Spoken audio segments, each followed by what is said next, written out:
होती कि वो संसद में इस बात को 100% एफडीआई के बिल को ला पाती।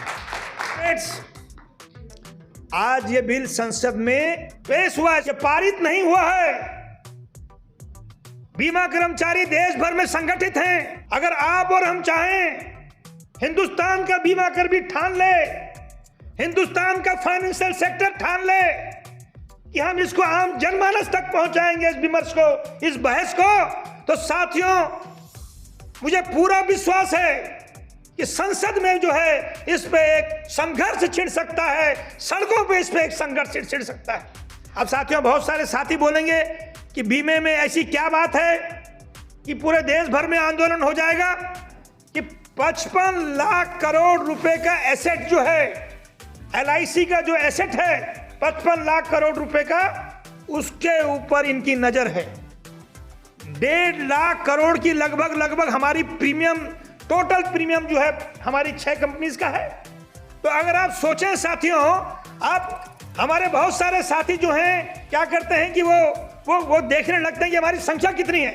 अरे 1 लाख जो है तकरीबन एलआईसी के साथी, 50,000 जीआईसी के साथी, तो 1.5 लाख लोग कैसे संघर्ष करेंगे।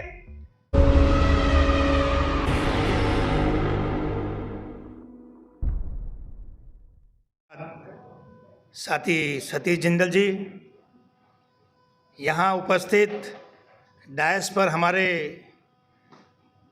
सभी सम्मानित साथी और यहाँ उपस्थित सभी मित्रों, साथियों पिछले 3 घंटे से 100% एफडीआई की हम क्यों खिलाफत कर रहे हैं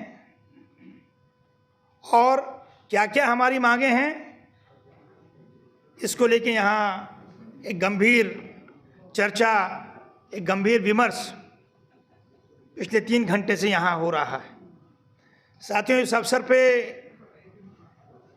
मैं आप सब साथियों की तरफ से, हमारे बीच में कुछ ऐसे हमारे शुभचिंतक साथी भी यहाँ मौजूद हैं जो ताउम्र जो है जन संघर्षों का हिस्सा रहे। मैं नाम लेना चाहूँगा एक अपने बहुत ही वरिष्ठ साथी वाईएस गिल जी का। मैं चाहूँगा साथी थोड़ा खड़े हो जाएं तो हम इनका अभिनंदन कर पाएंगे। साथी वाईएस गिल जी अपनी नौजवानी के समय पूरे देश भर में जो क्रांतिकारी आंदोलन था 70 के दशक का, उसका अभिन्न हिस्सा रहे और तब से लेके आज तक दिल्ली में, देश भर में जब भी जन संघर्षों की बात आती है, ये साथी सबसे अगली पंक्ति में होते हैं। इनके साथ साथ साथी नरेंद्र जी हमारे बीच में हैं, इफ्टू के नाम से सेंट्रल ट्रेड यूनियन के ऑल इंडिया सेक्रेटरी हैं। और सबसे मैं क्षमा चाहूँगा साथियों कि मैं साथी को इनवाइट भी नहीं कर पाया, और आप साथी का भाव देखिए कि जब इन्हें पता चला कि 100% एफडीआई के सवाल पे बीमा कर्मचारी एकत्रित हो रहे हैं, संघर्ष का बिगुल बजा रहे हैं, तो ये साथी आपके बीच में आपकी हौसला अफजाई करने के लिए खुद पहुंच गए कॉमरेड। तो ऐसे साथी हमारे बीच में यहाँ हैं। मैं ऐसे साथियों का अभिनंदन करता हूं और तहे दिल से आप साथियों का सलाम करता हूं। साथियों हमारे बीच में साथी हिम्मत सिंह जी हैं, साथी शशि भूषण जी हैं। शशि जी जरा आप आ जाएं तो मुझे बड़ी प्रसन्नता होगी। शशि जी हैं, शशि जी 2 मिनट के लिए, क्योंकि मुझे ज़्यादा नहीं बोलना है, मुझे बस आप आगे आ जाइए, थोड़ा साथी लोग मिल लें। कॉमरेड साथी शशि भूषण जी के बारे में मैं कहना चाहूँगा कि साथी शशि जी हिंदुस्तान भर के सैनिटरी वर्कर्स के जो इश्यूज हैं, एक ऐसा हिस्सा, हम और आप तो संभ्रांत वर्ग से आते हैं, व्हाइट कॉलर जॉब के लोग कहलाए जाते हैं, लेकिन ये साथी उन साथियों की लड़ाई लड़ते हैं जो शिविर के गटरों में 10-10 फीट घुस के हमारे लिए, समाज के लिए समर्पित रहते हैं, काम करते हैं, और पूरे देश भर में उनको ऑर्गेनाइज कर रहे हैं सैनिटरी वर्कर्स को। तो साथियों आज इस अधिवेशन में बहुत सारे हमारे महत्वपूर्ण साथी हमारे बीच में आए, आप सबका अभिनंदन। कॉमरेड्स, पिछले 8-9 महीने से दक्षिण भारत के अंदर साथी सबरूमुत्तु जी, साथी आनंद, साथी कुमारवेल और हमारे तमाम साथी तकरीबन दक्षिण भारत के हर राज्य में एक लंबी श्रृंखला जो है इन्होंने सेमिनार्स की जो है वहाँ हर राज्य में की और बहुत सफलतापूर्वक उसका आयोजन किया। उसके लिए मैं सदन जोन का भी बहुत बहुत अभिनंदन करना चाहूँगा कि वास्तव में अगर पूरे देश भर में जोन के स्तर पे अगर हम देखें तो सबसे ज़्यादा सेमिनार जो है सदन जोन के साथियों ने किए हैं कॉमरेड्स। उसके बाद साथियों हमारे ईस्टर्न जोन के साथी, हमारे लखनऊ के साथी और हमारे ईस्टर्न जोन के साथी तो बार बार कहते हैं कि the sun rise in the east. तो वास्तव में the sun rise in the east तो आपने जो दो सेमिनार कलकत्ता में किए वो भी बहुत ही सफल रहे, प्रेरणादायक रहे। और आज इस कड़ी में कॉमरेड्स इसको समाहित करते हुए जब संसद का सत्र चल रहा था हम सोच ही रहे थे कि दिल्ली में भी एक सम्मेलन आयोजित किया जाए और हमारे बहुत सारे मित्र उस समय हमसे ये कहने लगे थे कि कॉमरेड्स, ये कॉमरेड जो होते हैं ना इनको तो हमेशा जो है इनको एक भय सताता रहता है कि कुछ होने वाला है, साम्राज्यवाद कुछ करने वाला है, सत्ता पक्ष कुछ करने वाला है। और कुछ साथियों ने मुझे आश्चर्य हो गया कॉमरेड्स, में ज़्यादा समय नहीं लूँगा आपका, ये बताते हुए कि जब मैंने फरवरी के महीने में जनवरी लास्ट में कुछ साथियों से कहा कि पार्लियामेंट सेशन शुरू होने वाला है और विंटर सेशन इसलिए नहीं चल पाया कि कुछ तमाम बिल जो हैं विवादों में आ गए और उससे संसद में गतिरोध रहा, तो आपको जो ये समय मिला है इस समय को आप फरवरी से पहले आप जो है दिल्ली में बड़ा सेमिनार करिए। लेकिन हमारे कुछ साथी कहते थे कॉमरेड ये आपको तो जो है एफडीआई के सपने आ रहे हैं। कुछ साथियों ने हमसे कहा कि लगता है ये ट्रेड यूनियन के साथियों को 24 घंटा ये इनको सपने आते रहते हैं एफडीआई के, निजीकरण के।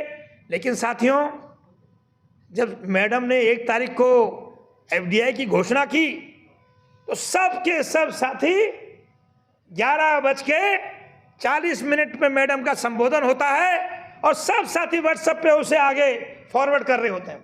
तो मैंने साथियों से कहा कि कॉमरेड कितना अच्छा होता अगर आप अपने संगठनों की बात को इतनी तत्परता से अगर आप पूरे देश में फैलाते तो सीतारमन जी की हिम्मत नहीं होती कि वो संसद में इस बात को 100% एफडीआई के बिल्कुल ला पाते। कॉमरेड्स आज ये बिल संसद में पारित हुआ है। अभी ये बिल मैं तमाम सुन रहा था सभी वक्ताओं को, लेकिन मैं ये कहना चाहता हूं कि ये बिल पारित हुआ है, सिर्फ पेश हुआ है, सॉरी ये पारित नहीं हुआ है। बीमा कर्मचारी देश भर में संगठित हैं, साथी श्रीकांत मिश्रा हमारे साथ थे। अभी अगर आप और हम चाहें हिंदुस्तान का बीमा कर भी ठान ले, हिंदुस्तान का फाइनेंशियल सेक्टर ठान ले कि हम इसको आम जनमानस तक पहुंचाएंगे इस विमर्श को, इस बहस को, तो साथियों मुझे पूरा विश्वास है कि संसद में जो है इस पे एक संघर्ष छिड़ सकता है, सड़कों पे इस पे एक संघर्ष छिड़ सकता है। अब साथियों बहुत सारे साथी बोलेंगे कि बीमे में ऐसी क्या बात है कि पूरे देश भर में आंदोलन हो जाएगा। तो साथियों हमें कहना चाहते हैं कि अभी हम चर्चा कर रहे थे, अभी श्रीकांत मिश्रा जी ने कहा ना कि 55 लाख करोड़ रुपए का एसेट जो है, एलआईसी का जो एसेट है 55 लाख करोड़ रुपए का, उसके ऊपर इनकी नजर है।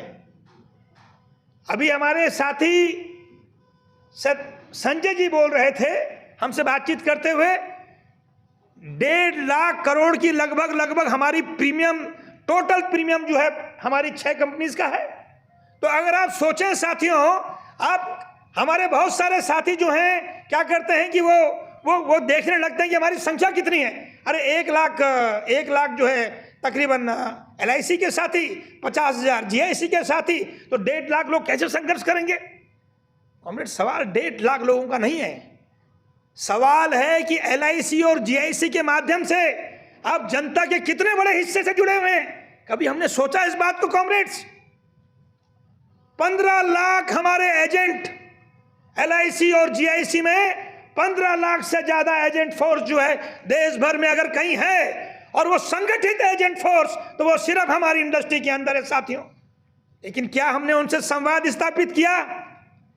क्या वो एफडीआई से प्रभावित नहीं होंगे? उनके साथ भी गंभीरता पूर्वक बातचीत ले जाने की जरूरत है। और साथियों, अभी आयुष्मान भारत की बात हो रही थी, प्रधानमंत्री फसल बीमा की बात हो रही थी, प्रधानमंत्री स्वास्थ्य बीमा की बात हो रही थी। तो कॉमरेड्स ये बताइए कि प्रधानमंत्री जी का तो ये सबसे एम्बिशियस प्रोजेक्ट है आयुष्मान भारत। तो भारत में कितने लोगों को आयुष्मान के तहत जो है कवर किया जाता है? कितने लोगों को फसल बीमा मिलता है?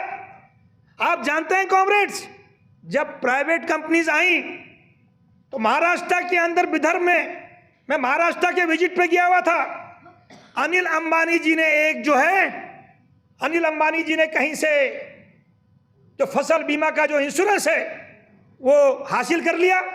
और उसके बाद वहां किसान ढूंढ रहे थे अनिल अंबानी की कंपनी को मुआवजे के लिए, और अंबानी साहब नदारत थे, छोटे वाले की बात कर रहा हूं। लेकिन अगर पब्लिक सेक्टर में कहीं फसल बीमा होता है तो उसकी जिम्मेदारी हमारी होती है और हम सुनिश्चित करते हैं। हाँ, देर सवेर हो जाती है, लेकिन हमारे यहाँ हमारा जो देशवासी है, हमारा जो नागरिक है वो सुरक्षित है साथियों।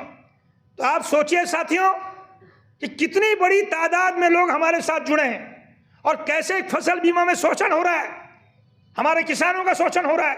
लेकिन क्या हम उन तक संवाद स्थापित कर पाए?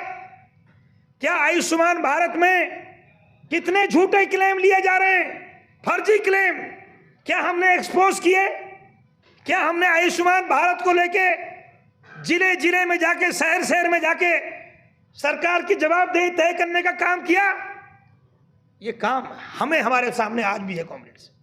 और साथियों, अगर मैं एलआईसी की बात करूं तो एलआईसी तो हिंदुस्तान में सबसे ज्यादा, अगर बीमा जो पॉलिसी होल्डर्स हैं, मैं तो कहूंगा पूरे विश्व में एलआईसी एकमात्र ऐसी संस्था है जिसके मैक्सिमम जो है पॉलिसी होल्डर्स हैं। तो जो संस्था साथियों, इंश्योरेंस सेक्टर, कायदे से तो ये राज्य की जिम्मेदारी होनी चाहिए थी, ये वेलफेयर स्टेट की जिम्मेदारी होनी चाहिए थी कि सामाजिक सुरक्षा की तमाम योजनाएं, किसी भी देश का वेलफेयर स्टेट जो है वो अपने नागरिकों को सुनिश्चित करे। लेकिन पूंजीवादी व्यवस्था है, पूंजीवादी लोकतंत्र है, तो उसमें इंश्योरेंस के माध्यम से वो सोशल वेलफेयर की बात करना चाहते हैं। और सोशल वेलफेयर की जब वो बात करते हैं तो आप सोचिए कि हमने कॉमरेड आनंद जो अभी चले गए, बड़े बहुत ही मुझे तकलीफ है कि अगर वो थोड़ा रहते, उनको श्रीकांत जी के साथ जाना था, हम लोग उनको सुन नहीं पाए। आनंद जी के पास सारा स्ट्रेटेजिस्ट था। तो आनंद जी मुझसे कह रहे थे कि तमाम तकरीबन 52 करोड़ लोग इंश्योरेंस से सीधे तौर पे जुड़े हैं, इंक्लूडिंग एलआईसी और जीआईसी। तो आप सोचिए कि हिंदुस्तान में ऐसी कौन कौन सी संस्थाएं हैं भाई जो 40 करोड़ 50 करोड़ लोगों से जिनका सीधा संवाद है। तो कॉमरेड्स, मैं यही कहना चाहता हूं कि आज हमारी जो सबसे बड़ी जिम्मेदारी है कॉमरेड्स, कि आप 1.5 लाख नहीं हैं, आप 50,000 नहीं हैं, आप हिंदुस्तान की आवाज हैं कॉमरेड्स। और ये 100% एफडीआई, तो क्या ऐसे कितने ही एफडीआई के फरमान आ जाएं, अगर आप जनता के बीच में चले जाएं जगह जगह, तो आप देखिएगा कॉमरेड्स कि जो राजा है ना, उसकी जो आत्मा है वो तोते में है। अभी देखा है ना, उनके परम मित्र ने उनके तोते को थोड़ा सा छुआ है तो राजा भागे भागे वहां गए। अमेरिका से अडानी जी के खिलाफ वारंट आता है और वो भागे भागे वहां उसकी पैरवी करने जाते हैं। लेकिन अगर भारत में, अगर आप इस सब जनता के सवाल पे, जनता की जो योजनाएं हैं उसके सवाल पे अगर हम ये विमर्श आम देशवासियों के बीच में स्थापित कर पाए कि कैसे ये सरकार जो है एक तरफ पब्लिक सेक्टर्स को मजबूत करने की बात तो करती है, दूसरी तरफ पब्लिक सेक्टर्स को कमजोर करके ये आम जनता को कमजोर कर रही है, ये आम जनता को जो है आम जनता के साथ शोषण कर रही है, खिलवाड़ कर रही है। तो साथियों, मुझे उम्मीद है कि एक बहुत बड़ा आंदोलन भी हमारे देश में विकसित हो सकता है। और हमारा जो ये 100% एफडीआई और मर्जर का इशू है, इस पे सरकार घुटनों के बल आ जाएगी कॉमरेड, ये मैं आपको आश्वासन देता हूं। लेकिन जरूरत है कि पूरे देश में साथियों एक अलग जगाया जाए। कॉमरेड, आज जो है वीर चंद्रशेखर आजाद जी की पुण्यतिथि भी है। मैं इस अवसर पे हम इस पूरे सभागार की तरफ से उनको याद करते हैं, अपने श्रद्धा सुमन अर्पित करते हैं। और साथियों, एक बात मैं बस अपनी बात कहते हुए मैं आगे बढ़ूंगा कि 18 तारीख को 18 फरवरी को सॉरी 18 कॉमरेड 18 फरवरी की मैं बात कर रहा हूं। 18 फरवरी को 1946 में नौसेना का विद्रोह हुआ था। नौसेना ने पहली बार हड़ताल की थी, जिसको हम हिस्टोरिक नौसेना विद्रोह के नाम से जानते हैं। लेकिन साथ ही ये बात मैं इसलिए कहना चाह रहा हूं, क्या आप और हम जानते हैं कि public sector general insurance industry में जनरल GIIA के जो पहले जनरल सेक्रेटरी थे, EIIA के जो पहले हमारे संस्थापक थे सरोज जी, जिन्होंने साथ मिलकर काम किया था, वो नौसेना विद्रोह के नायक थे कॉमरेड। तो आप सोचिए कि जो हमारे लीडरशिप की गौरवशाली इतिहास साथियों ये रहा है कि हमारा नेतृत्व तो साथियों आज़ादी से पहले भी संघर्षरत रहा है, और आज़ादी के बाद भी जितने आंदोलन हुए हैं हिंदुस्तान भर में, कर्मचारियों के, मजदूरों के, बैंक और इंश्योरेंस कर्मचारियों ने सबसे बड़ी जो है उसमें भूमिका निभाई है। लेकिन साथियों आज एक निर्णायक समय है। अभी नागर जी ने बहुत ईमानदारी से कहा कि हमारे भीतर भी बहुत सी कमजोरियां, कुरीतियां, अवसरवाद, बहुत सारी बीमारियां हमको भी लग गई हैं। लेकिन शायद मुझे लगता है कि संघर्ष से ही जो है उन बीमारियों का निदान भी होगा। उन सारी बीमारियों की एक ही दवा है कि अगर हम पूरे होश-हवास के साथ, पूरे विवेक के साथ संघर्ष में उतरे तो साथियों मुझे पूरी उम्मीद है कि हमारे लोगों में वही चेतना फिर से आ जाएगी। साथियों, आज मुझे गिल साहब से मैंने पूछा, मुझे पिछले एक हफ्ते से लगातार, क्योंकि हम लोग साथियों को एकत्रित करने में, साथियों की तैयारियों के संबंध में हम लोगों का ज़्यादा समय लग रहा था, तो मैं आज को लेके बहुत सी जो है तैयारियां नहीं कर पा रहा था। तो मैंने साथी गिल जी से कहा कि गिल साहब, आप तो वरिष्ठ पत्रकार हैं, क्या मुझे आप एक डाटा दे सकते हैं? क्या मुझे डाटा दे सकते हैं कि 100% FDI जहाँ जहाँ आया है वहाँ क्या क्या फ़ायदा हुए हैं?